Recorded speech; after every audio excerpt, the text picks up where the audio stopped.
Passport জালিয়াতিতে ফের গ্রেফতার। বারাসাত ও ওড়িশা থেকে গ্রেফতার ৩ ধৃত। সমীরকে জেরা করে তথ্য পায় পুলিশ আর ধৃতদের বিরুদ্ধে জাল নথি তৈরির অভিযোগ। কথা বলবো, জিয়াউল আলম প্রতিনিধি রয়েছেন আমাদের সঙ্গে। বারাসাত এবং ওড়িশা থেকে গ্রেফতার যে এই ৩, এদের পরিচয় কি, কি তাদের যোগ এই জালিয়াতিতে? একদম দেখো, এই তদন্ত অর্থাৎ পাসপোর্ট জালিয়াতি তদন্তে যত এগোচ্ছে ততই যেন সেই পেঁয়াজের খোসার মতন একের পর এক তদন্তকারীদের কাছে তার তাজ্জব হয়ে যাচ্ছেন এবং একের পর এক নাম উঠে আসছে। প্রথমেই মাসখানিক আগে পাসপোর্ট জালিয়াতির মূল মাথা হিসেবে ধরা হয়েছিল সমরেশ বিশ্বাস। তাকে জিজ্ঞাসাবাদের পরে মুক্তার আলমের জিজ্ঞাসাবাদের পরেই উঠে এসেছিল সমীর দাসকে জিজ্ঞাসাবাদের পরে একের পর এক নাম উঠে এসেছিল এবং তদন্তকারী জানিয়েছিলেন যে একের অধিক মাথা রয়েছেন এবং তাকে জিজ্ঞাসাবাদ পরে কৌশিক, দিবাকর এবং চঞ্চলকে গ্রেপ্তার করা হয়েছিল। তাদের জিজ্ঞাসাবাদের পরে গ্রেপ্তার হয়েছিল সাব্বির আলী এবং তাদের সাব্বিরকে জিজ্ঞাসাবাদের পরে আরো ৩ জনকে গ্রেপ্তার করা হয়। একেবারে সেই ৩ জনের মধ্যে একজন উড়িষ্যা থেকে গ্রেপ্তার হয়, অর্থাৎ রূপক মণ্ডল। তিনি কিন্তু একেবারে যারা বাংলাদেশ থেকে যারা এখানে আসতেন, ভুয়ো পাসপোর্ট, আধার কার্ড সবটাই তৈরি করে মোটা টাকার বিনিময়ে, শুধুমাত্র বাংলায় নয়, বাংলা ছাড়িয়ে উড়িষ্যা থেকেও প্রচুর মানুষ তারা কিন্তু সেখানে গেছেন এবং সেখান থেকে ভুয়ো পাসপোর্ট, আধার কার্ড, ভোটার কার্ড তৈরি করেছেন এবং সেখানে একটা ক্যাফে তৈরি করা হয়েছিল এবং সেখান থেকে এই ধরনের মোটা অঙ্কের টাকা যারা বাংলাদেশ থেকে আসতেন তাদেরকে টাকা এই ধরনের কাগজপত্র পাইয়ে দিত। এবং বারাসাত থেকে 2 জন যে গ্রেপ্তার হয়েছেন তারাও কিন্তু একটি ক্যাফে চালাতেন হৃদয়পুর এলাকায়। ফলে সেখানে যারা বাংলাদেশ থেকে এখানে আসতেন এবং মোটা টাকার বিনিময়ে আধার কার্ড, ভোটার কার্ড এবং পাসপোর্ট তৈরি করে দেওয়া হতো, এমনটাই অভিযোগ উঠে আসে তদন্তকারীদের। এবং শুধু এদেরকে জিজ্ঞাসাবাদের পরে শুধু একাধিক নাম, আরো নতুন নতুন নাম কিন্তু উঠে আসে তদন্তকারীদের ভাবাচ্ছে। তার কারণ বড় একটা চক্র কাজ করছিল, তার কারণ পুরোটাই প্যাকেজ সিস্টেমে বাংলাদেশ থেকে ভারতে আসছিল এবং তাদের সমস্ত কাগজপত্র থেকে জমি জায়গা কিনে দেওয়া সবটাই করছিল এই চক্র, এমনটা কিন্তু তদন্তকারী সূত্রে খবর। ফলে এই 3 জনকে ইতিমধ্যেই পুলিশ হেফাজতে নেওয়ার জন্য বারাসাত আদালতে পাঠানো হয়েছে, কিন্তু বাকিদেরকেও আদালতে নিয়ে তাদেরকে একেবারে নিজেদের হেফাজতে নিয়ে আসে তদন্তকারীরা। ফলে যত সময় যাচ্ছে তত পেঁয়াজের খোসার মতন একের পর এক নাম উঠে আসছে তদন্তকারীদের হাতে। দেখা যাক এদেরকে জিজ্ঞাসাবাদ করে এবার আর কার নাম উঠে আসে। পুলিশ অ্যাকশনে শুনছি, আমরা তখন আমি বাড়িতে ছিলাম, আমি জানি না সত্যি। জেরক্সের কাজ করতো, ডিডিপি করতো, আধার কার্ড, পাসপোর্ট এসব না ওইসব আমরা জানি না। দোকানে লেখা থাকতে পারে, আমরা তো দরকার পড়ে না ভিতরে যাওয়ার। হ্যাঁ, পাশাপাশি থাকলে কথাবার্তা দেখা হলেও। নিজেরই দোকান নাকি নিজের দোকান? হ্যাঁ, নিজস্ব দোকান। এমনি আধার কার্ড ফার্ডের কাজ করতো। কতদিন ধরে করতে হয়েছে? অনেক দিনই হয়েছে। এমনি আধার কার্ডের সাথে কি করা হতো? কিছু কাদের আধার কার্ড করতে জানতো? আধার কার্ড তো সে আমাদেরও আধার কার্ড ফোন লিঙ্ক করেছে, ফোন লিঙ্ক করেছে। হ্যাঁ, এইসবগুলো করতো। কতদিন ধরে করতো? এগুলো অনেক দিনই করেছে। এগুলো তো কমন ব্যাপার, যেটা পুলিশ কবে গ্রেপ্তার করেছে? পুলিশ তো শুনছি তো কালকে। কি কারণে গ্রেপ্তার করেছে জানেন? শুনলাম তো আধার কার্ডের ব্যাপার। যারা বাংলাদেশ থেকে আসতো তাদেরকে আধার কার্ড বানিয়ে দিত, ফেক আধার কার্ড। সেটা তো আমার জানা নেই।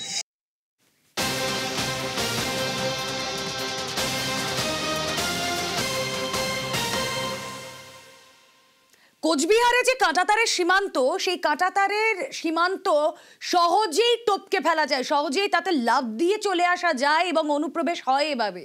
আর এবার তাই বিএসএফ এর অন্য কৌশল, সীমান্তে কাঁটাতারে কাচের বোতল। পাচারকারীদের আটকাতে কাঁটাতারে বোতল, কাঁটাতারের বেড়া উঁচু না হওয়ায় অনুপ্রবেশের সুযোগ। বেড়া পেরোনোর সময় বোতলের আওয়াজে অ্যালার্ট হয়ে যাচ্ছে বিএসএফ। ঘন কুয়াশায় বোতলের আওয়াজে সতর্ক থাকবে বিএসএফ। চোরাচালান আটকাতে এই ভাবনা বিএসএফ এর। কথা বলবো, শুভঙ্কর প্রতিনিধি রয়েছেন আমাদের সঙ্গে। শুভঙ্কর, তার মানে কাঁটাতার দিয়েও খুব একটা লাভ হয়নি, হচ্ছেও না, তার উপর বোতল রাখতে হচ্ছে যাতে আওয়াজে অ্যালার্ট হয়ে যায় বিএসএফ।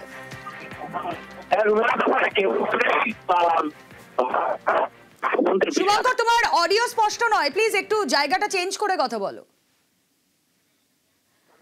কথা বলবো, আমাদের প্রতিনিধি থাকবেন। ছবি দেখাচ্ছি আপনাদের, সীমান্তে কাঁটাতার, সেই কাঁটাতারে কাচের বোতল। যখনই কাঁটাতার টপকানোর কেউ চেষ্টা করবে, পাচারকারীরা যখন কাঁটাতার টপকানোর চেষ্টা করবে, তখন এই বোতলের আওয়াজে অ্যালার্ট হয়ে যেতে পারবে সীমান্ত রক্ষী বাহিনী। ছবি দেখাচ্ছি আপনাদের পাচারকারীদের আটকাতে যে ভাবনা এই মুহূর্তে বিএসএফ এর।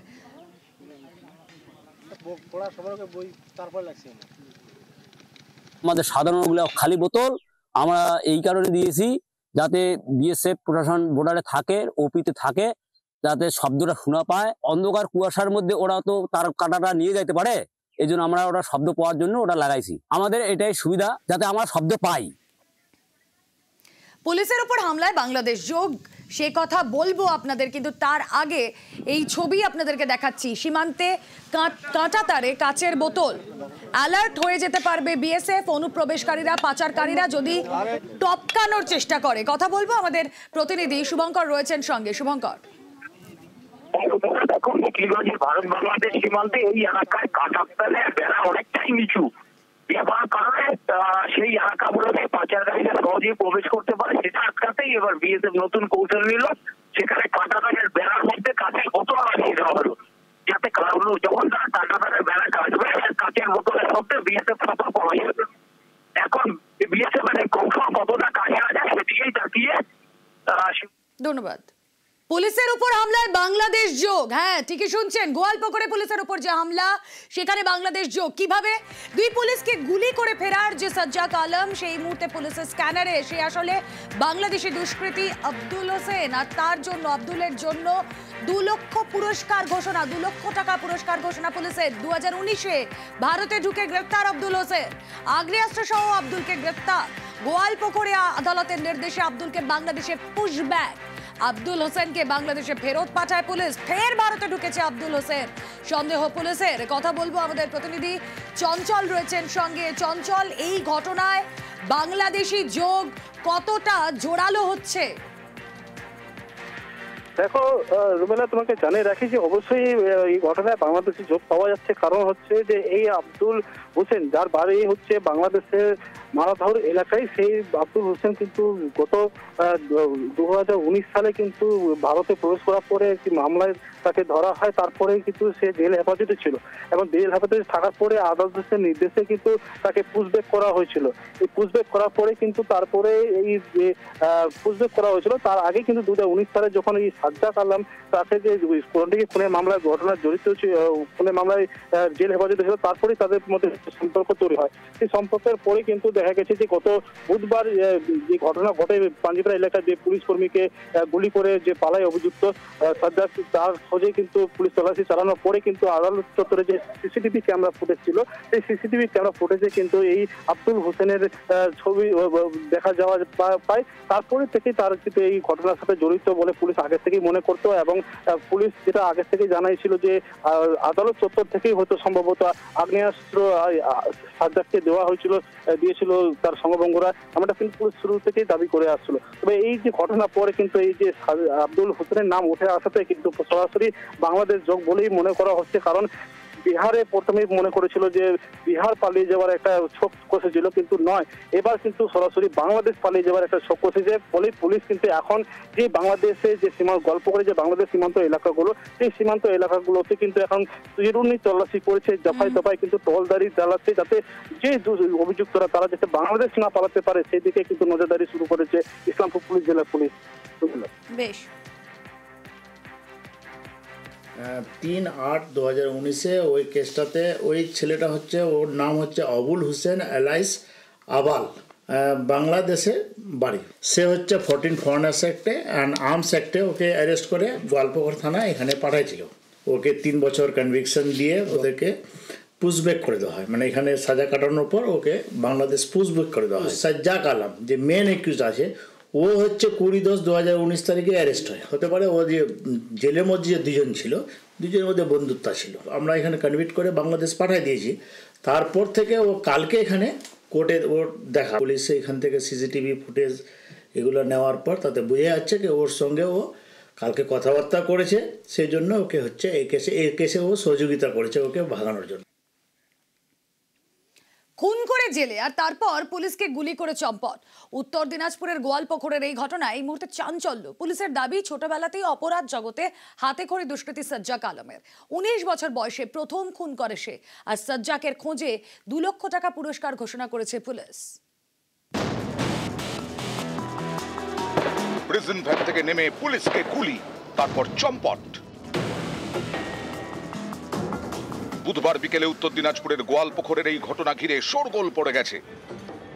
এসআইকে 2 রাউন্ড গুলি করে আর কনস্টেবলকে 1 রাউন্ড গুলি করে। আওয়াজ পেয়ে আমরা দেখলাম যে কি হচ্ছে, তারপর রোডে যখন দেখি 2জনই রাস্তার মধ্যে পড়ে আছে রোডে। 2জনকে ইসলামপুর হসপিটাল পাঠাই।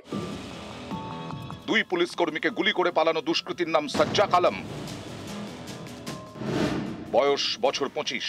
উত্তর দিনাজপুরের করণদিঘির বাসিন্দা। 2019-এর অক্টোবরে এক ব্যবসায়ীকে গুলি করে খুন করে। তখন সাজ্জাকের বয়স 19। মাত্র 19 বছর বয়সেই গুলি করে খুন, সেটাও আবার করণদিঘি থানার কাছেই। তার নাম শুনলে এখনো বুক কেঁপে ওঠে নিহত ব্যবসায়ীর পরিবারের। বৃহস্পতিবার থেকে তাদের বাড়িতে পুলিশ মোতায়েন করা হয়েছে। আতঙ্কে তো থাকবোই, এত বড় একটা ঘটনা ঘটিয়ে দিল পুলিশের সাথে, তো আতঙ্ক হবে না? আমি তো নিজে এখানে একাই থাকি ছেলে মেয়ে নিয়ে। পুলিশ পাহারা দিয়েছে? হ্যাঁ, কি চাইছেন? আমি চাই শাস্তি হোক, দ্রুত যেন শাস্তি হোক। ছোটবেলাতেই অপরাধ জগতে পা, চুরি, ছিনতাই, গাড়ি চুরি, নানা ঘটনায় নাম জড়ায়। বেশ কয়েকবার পুলিশের হাতে ধরাও পড়ে, তারপরেও সাজ্জাক সিধে হয়নি। 2019-এ ব্যবসায়ীকে খুন করে সে জেলে যায়। এই ঘটনাতেই বুধবার তাকে ইসলামপুর আদালতে তোলা হয়। সেখান থেকে রায়গঞ্জ জেলে ফেরার সময় ফের নিজের খেল দেখায় সাজ্জাক। বাথরুম যাওয়ার নাম করে প্রিজন ভ্যান থেকে নামে, তারপর 2 পুলিশ কর্মীকে গুলি করে পালায়। এখানেই প্রশ্ন, 5 বছর ধরে জেলেবন্দি সাজ্জাক, সে আগ্নেয়াস্ত্র পেল কোথা থেকে? পুলিশের সন্দেহ, বুধবার ইসলামপুর কোর্ট চত্বরে তাকে অস্ত্র দেয় আব্দুল হোসেন। গোয়ালপুকুরের বাসিন্দা আব্দুলই সাজ্জাককে পালাতে সাহায্য করে, তাকেও খুঁজছে পুলিশ। খোঁজ দিতে পারলে 2 লক্ষ টাকা পুরস্কার ঘোষণা করেছে রায়গঞ্জ পুলিশ। সাজ্জাকের জন্য 2 লক্ষ টাকা পুরস্কার ঘোষণা করা হয়েছে।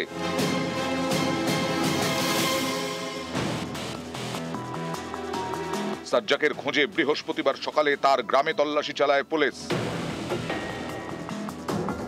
আমাদের কারো সঙ্গে চেনা পরিচয় নাই, ওরকম বাইরের ছেলেপেলের সাথে থাকতো। এটা তো পরে জানতে পারলো যখন কেস করেছে তখন। আমরা তো নিজেই অবাক আছি, পুলিশ আসছে যাচ্ছে দেখে অবাক, একদম গ্রামের লোকই চিন্তা ভাবনা করছে কি করবে এখন। আমরাও আতঙ্কে আছি অনেক।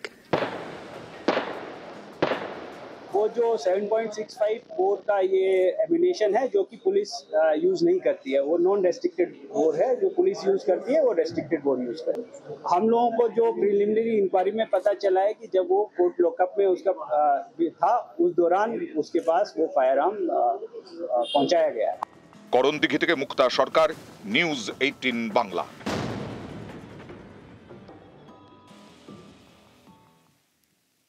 উত্তর দিনাজপুরের গোয়ালপুকুরে পুলিশকে গুলি করে চম্পট আসামি, আর এই নিয়ে দাবাং রাজীব কুমার। ডিজির গলায় হুঙ্কার। দুষ্কৃতীরা যে গুলি চালিয়েছে এটা আমাদের সকলের উপরে গুলি আছে, এটাকে আমরা ভালো জবাব দেব। We are trend like that. যদি কোনো ক্রিমিনাল যদি একটা গুলি চালাবে আমরা চারটা গুলি চালাবো। প্রিজন ভ্যান থেকে নেমে পুলিশকে গুলি, আসামির গুলিতে জখম 2 উর্দিধারী। দুষ্কৃতীরা যে গুলি চালিয়েছে এটা আমাদের সকলের উপরে গুলি আছে, এটাকে আমরা ভালো জবাব দেব। We are trend like that. Normally আমরা যে নর্মাল লোকজন আছে ওদের আমরা সিকিউরিটি প্রোভাইড করি, সুরক্ষা প্রদান করি, কিন্তু যদি কোনো ক্রিমিনাল পুলিশ ফোর্সের উপরে গুলি চালাবে, যদি একটা গুলি চালাবে আমরা চারটা গুলি চালাবো। আসামিদের কোর্ট থেকে জেলে নিয়ে যাওয়ার সময় বিপত্তি, আসামির গুলিতে জখম 2 পুলিশ কর্মী। বুধবার বিকেলে উত্তর দিনাজপুরের গোয়ালপুকুরের এই ঘটনা ঘিরে জোর শোরগোল। জখম 2 পুলিশ কর্মী নীলকান্ত সরকার এবং দেবেন বৈশ্য। মা হয়ে চিন্তা হবে না, এটা আসামি যাবে, 2 জনকে পাঠালো কেন? যদি পুলিশ আরো বেশি থাকতো তাহলে কি থাকতো, কিছু রক্ষা হতো, জানতো কোন দিক দিয়ে গুলি আসছে, কে আসছে, তাহলে 2 জনে ওরা করবে কি? 2 জনকে তো মারছে। যারা করছে তার যেন শাস্তি হয়, ধরতে হবে ওকে। জখম 2 পুলিশ কর্মীকে শিলিগুড়ির বেসরকারি হাসপাতালে ভর্তি করা হয়। বৃহস্পতিবার তাদের দেখতে যান রাজ্য পুলিশের ডিজি রাজীব কুমার।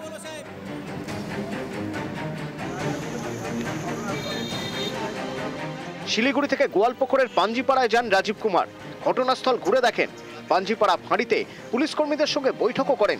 তারপরেই ডিজির গলায় হুঙ্কার। দুষ্কৃতীরা যে গুলি চালিয়েছে এটা আমাদের সকলের উপরে গুলি আছে, এটাকে আমরা ভালো জবাব দেব। We are trend like that. Normally আমরা যে নর্মাল লোকজন আছে ওদের আমরা সিকিউরিটি প্রোভাইড করি, সুরক্ষা প্রদান করি, কিন্তু যদি কোনো ক্রিমিনাল পুলিশ ফোর্সের উপরে গুলি চালাবে, যদি একটা গুলি চালাবে আমরা চারটা গুলি চালাবো। বুধবার বিকেলে পুলিশকে গুলি করে পালায় খুনের আসামি সাজ্জাক আলম। তার খোঁজে শুরু হয় তল্লাশি ডগ স্কোয়াড নামে। বিভিন্ন জায়গায় শুরু হয় নাকা চেকিং।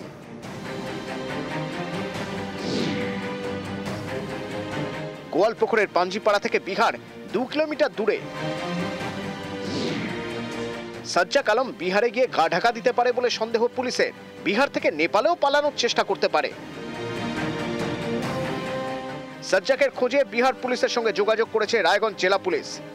इन्वेस्टिगेशन चल रहा है, हमारी विभिन्न टीम में भाग करके हम लोग इन्वेस्टिगेशन कर रहे हैं। हम लोग को काफी अच्छे लीड्स मिले हैं, बहुत शीघ्र ही हम लोग अक्यूज को पकड़ने में सक्षम होंगे। उत्तर दिनाजपुर থেকে চঞ্চল মোদক, নিউজ 18 বাংলা।